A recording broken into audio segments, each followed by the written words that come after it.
Daily குஞ்சு டேய் எங்கடா இந்த கெட்டப்ல போயினுக்குற? ஸ்கூல் போறேம்மா. நல்ல நாயகம் ஸ்கூல் பக்கம் போக மாட்டேன். இந்த கெட்டப் எதுக்கு உண்மையை சொல்லு. ஸ்கூல் போறதுல ஒரு ஒயின் ஷாப் இருக்குதுமா.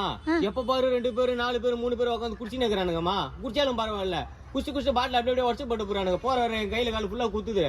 எங்க மனுஷாலும் மோதுது. ஆடா நீ ஓகன் குடிக்கிறானுங்களே, நம்ம ஒரு கட்டிங் போட்டு பாப்போமா, நம்ம லைட்டா டெஸ்ட் பண்ணி பாப்பான்னு மாத்துறானுங்க எங்க மனுஷன்.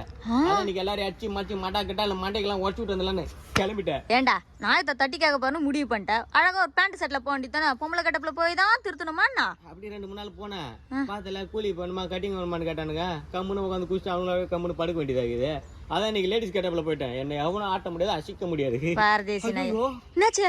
ஏமா அந்த காம்பவுண்ட் வேலைக்கு போடுவாங்கல்ல முள்ளு வேலையை, அதுதான் உடம்பு ஃபுல்லா சுத்தி விடாமா. ஏண்டா ஐயோ இவனுக்கு பேக் தூக்கி போன வலியை விட இவனுக்கு பஸ்ல இந்த எருமடை வந்து உரசாது செவுத்துல அந்த மாதிரி இவனுக்கு உரசி எனக்கு உடம்பு வலி வந்து தான் எங்களுக்கு மிச்சமாகுது.